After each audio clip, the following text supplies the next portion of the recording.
Numbers chapter 13.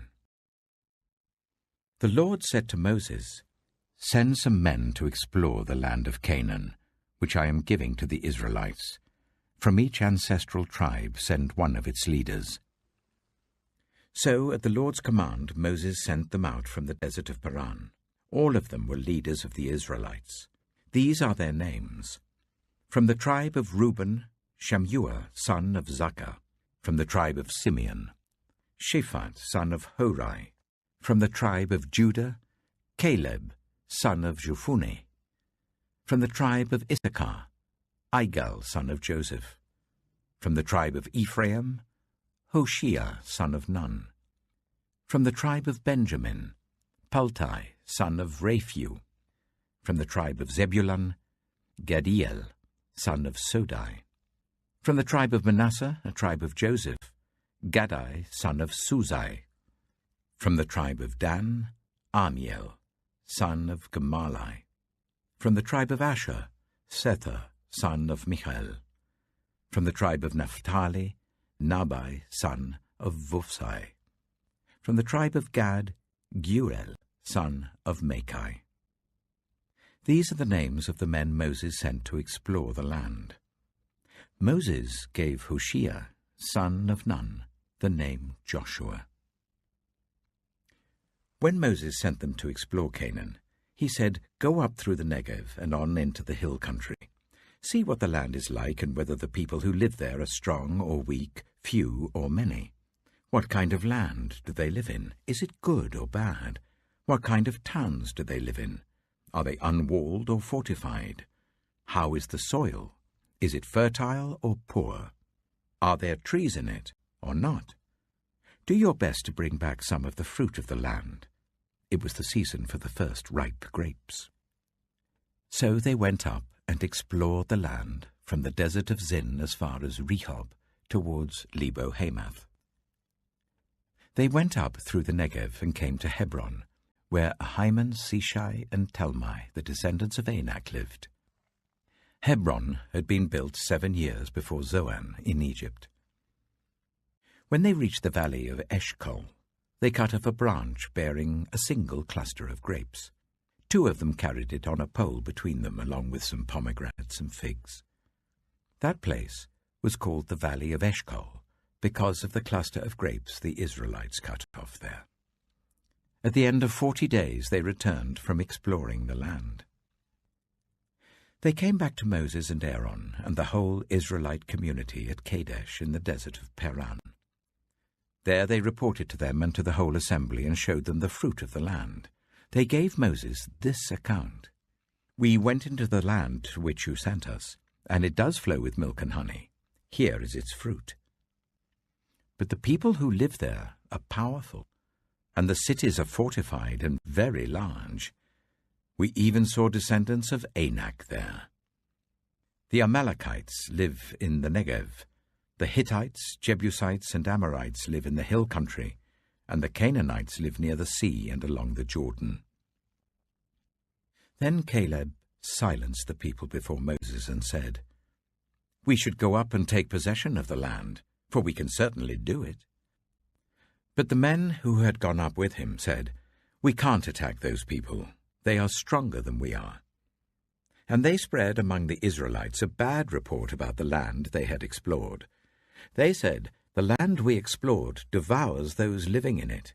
All the people we saw there are of great size. We saw the Nephilim there. The descendants of Anak come from the Nephilim. We seemed like grasshoppers in our own eyes, and we looked the same to them." Numbers chapter 14. That night, all the members of the community raised their voices and wept aloud. All the Israelites grumbled against Moses and Aaron, and the whole assembly said to them, "If only we had died in Egypt or in this wilderness. Why is the Lord bringing us to this land only to let us fall by the sword? Our wives and children would be taken as plunder. Wouldn't it be better for us to go back to Egypt?" And they said to each other, "We should choose a leader and go back to Egypt." Then Moses and Aaron fell face down in front of the whole Israelite assembly gathered there. Joshua, son of Nun, and Caleb, son of Jephunneh, who were among those who had explored the land, tore their clothes, and said to the entire Israelite assembly, "The land we passed through and explored is exceedingly good. If the Lord is pleased with us, he will lead us into that land, a land flowing with milk and honey, and will give it to us. Only do not rebel against the Lord, and do not be afraid of the people of the land, because we will devour them. Their protection is gone, but the Lord is with us. Do not be afraid of them." But the whole assembly talked about stoning them. Then the glory of the Lord appeared at the tent of meeting to all the Israelites. The Lord said to Moses, "How long will these people treat me with contempt? How long will they refuse to believe in me, in spite of all the signs I have performed among them? I will strike them down with a plague and destroy them. But I will make you into a nation greater and stronger than they." Moses said to the Lord, "Then the Egyptians will hear about it. By your power you brought these people up from among them, and they will tell the inhabitants of this land about it. They have already heard that you, Lord, are with these people, and that you, Lord, have been seen face to face, that your cloud stays over them, and that you go before them in a pillar of cloud by day and a pillar of fire by night. If you put all these people to death, leaving none alive, the nations who have heard this report about you will say, 'The Lord was not able to bring these people into the land he promised them on oath, so he slaughtered them in the wilderness.' Now may the Lord's strength be displayed, just as you have declared.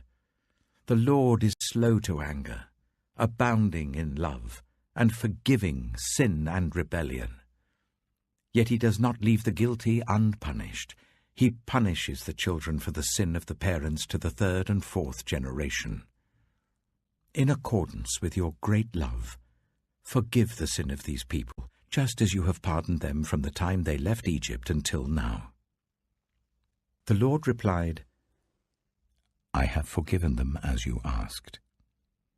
Nevertheless, as surely as I live, and as surely as the glory of the Lord fills the whole earth, not one of those who saw my glory and the signs I performed in Egypt and in the wilderness, but who disobeyed me and tested me 10 times, not one of them will ever see the land I promised on oath to their ancestors.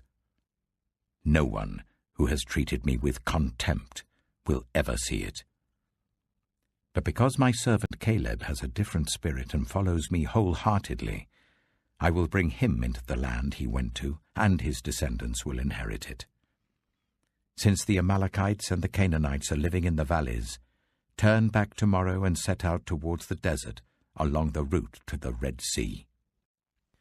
The Lord said to Moses and Aaron, "How long will this wicked community grumble against me? I have heard the complaints of these grumbling Israelites, so tell them, 'As surely as I live, declares the Lord, I will do to you the very thing I heard you say. In this wilderness your bodies will fall, every one of you 20 years old or more, who was counted in the census and who has grumbled against me. Not one of you will enter the land I swore with uplifted hand to make your home, except Caleb, son of Jephunneh, and Joshua, son of Nun. As for your children that you said would be taken as plunder, I will bring them in to enjoy the land you have rejected. But you, your bodies, will fall in this wilderness. Your children will be shepherds here for 40 years, suffering for your unfaithfulness, until the last of your bodies lies in the wilderness. For 40 years, 1 year for each of the 40 days you explored the land, you will suffer for your sins and know what it is like to have me against you. I, the Lord, have spoken, and I will surely do these things to this whole wicked community which has banded together against me. They will meet their end in this wilderness. Here they will die." So the men Moses had sent to explore the land, who returned and made the whole community grumble against him by spreading a bad report about it, these men who were responsible for spreading the bad report about the land were struck down, and died of a plague before the Lord. Of the men who went to explore the land, only Joshua son of Nun and Caleb son of Jephunneh survived. When Moses reported this to all the Israelites, they mourned bitterly. Early the next morning they set out for the highest point in the hill country, saying, "Now we are ready to go up to the land the Lord promised. Surely we have sinned." But Moses said, "Why are you disobeying the Lord's command? This will not succeed. Do not go up, because the Lord is not with you. You will be defeated by your enemies. For the Amalekites and the Canaanites will face you there. Because you have turned away from the Lord, he will not be with you, and you will fall by the sword." Nevertheless, in their presumption they went up towards the highest point in the hill country, though neither Moses nor the ark of the Lord's covenant moved from the camp. Then the Amalekites and the Canaanites who lived in that hill country came down and attacked them and beat them down all the way to Hormah. Numbers chapter 15. The Lord said to Moses, "Speak to the Israelites and say to them, After you enter the land I am giving you as a home, and you present to the Lord food offerings from the herd or the flock, as an aroma pleasing to the Lord, whether burnt offerings or sacrifices, for special vows or free will offerings or festival offerings, then the person who brings an offering shall present to the Lord a grain offering of 1/10 of an ephah of the finest flour, mixed with 1/4 of a hin of olive oil. With each lamb for the burnt offering or the sacrifice, prepare 1/4 of a hin of wine as a drink offering. With a ram, prepare a grain offering of 1/5 of an ephah of the finest flour mixed with 1/3 of a hin of olive oil, and 1/3 of a hin of wine as a drink offering. Offer it as an aroma pleasing to the Lord. When you prepare a young bull as a burnt offering or sacrifice, for a special vow or a fellowship offering to the Lord, bring with the bull a grain offering of 3/10 of an ephah of the finest flour, mixed with 1/2 a hin of olive oil, and also bring 1/2 a hin of wine as a drink offering. This will be a food offering, an aroma pleasing to the Lord. Each bull or ram, each lamb or young goat is to be prepared in this manner. Do this for each one, for as many as you prepare. Everyone who is native-born must do these things in this way when they present a food offering as an aroma pleasing to the Lord. For generations to come, whenever a foreigner or anyone else living among you presents a food offering as an aroma pleasing to the Lord, they must do exactly as you do. The community is to have the same rules for you and for the foreigner residing among you. This is a lasting ordinance for the generations to come. You and the foreigner shall be the same before the Lord.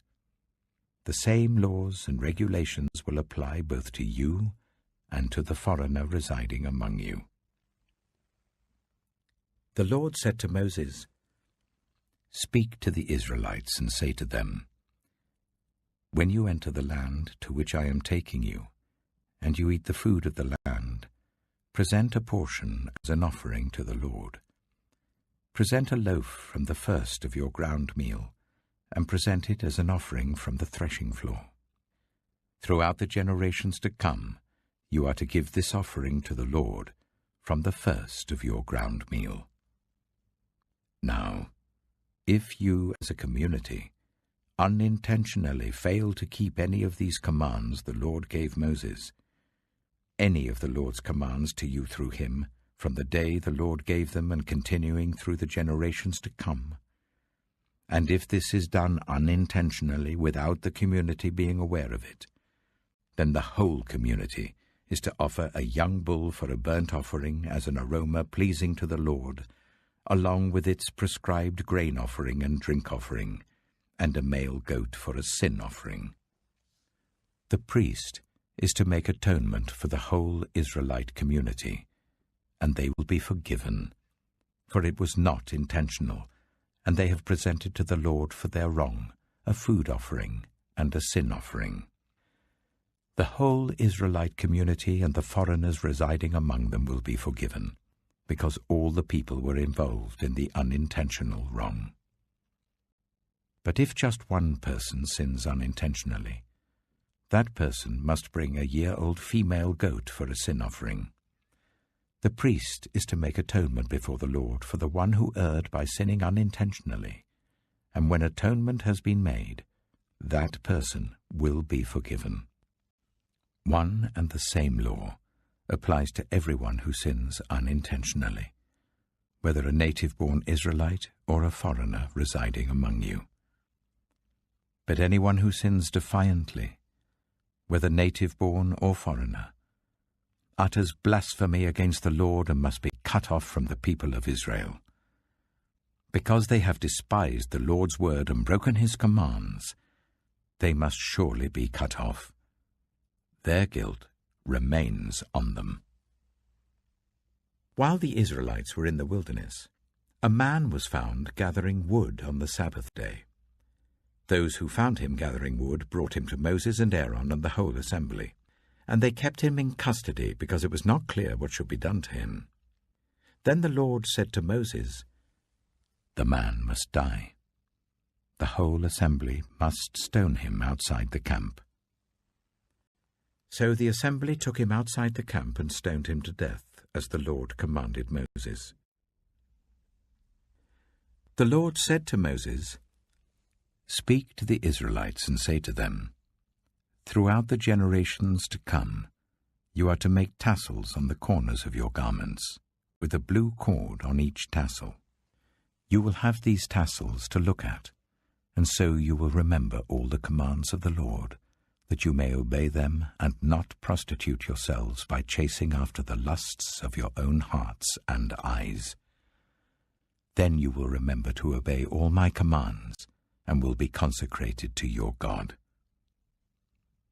I am the Lord your God, who brought you out of Egypt to be your God. I am the Lord your God."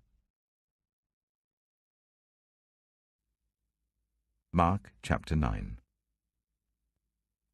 And he said to them, "Truly I tell you, some who are standing here will not taste death before they see that the kingdom of God has come with power."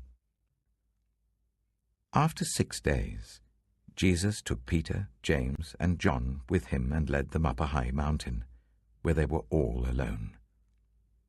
There he was transfigured before them. His clothes became dazzling white, whiter than anyone in the world could bleach them. And there appeared before them Elijah and Moses, who were talking with Jesus. Peter said to Jesus, "Rabbi, it is good for us to be here. Let us put up 3 shelters, one for you, one for Moses, and one for Elijah." He didn't know what to say. They were so frightened. Then a cloud appeared and covered them, and a voice came from the cloud. "This is my son, whom I love. Listen to him." Suddenly, when they looked around, they no longer saw anyone with them except Jesus. As they were coming down the mountain, Jesus gave them orders not to tell anyone what they had seen until the Son of Man had risen from the dead. They kept the matter to themselves, discussing what rising from the dead meant. And they asked him, "Why do the teachers of the law say that Elijah must come first?" Jesus replied, "To be sure, Elijah does come first and restores all things. Why then is it written that the Son of Man must suffer much and be rejected? But I tell you, Elijah has come, and they have done to him everything they wished, just as it is written about him." When they came to the other disciples, they saw a large crowd around them and the teachers of the law arguing with them. As soon as all the people saw Jesus, they were overwhelmed with wonder and ran to greet him. "What are you arguing with them about?" he asked.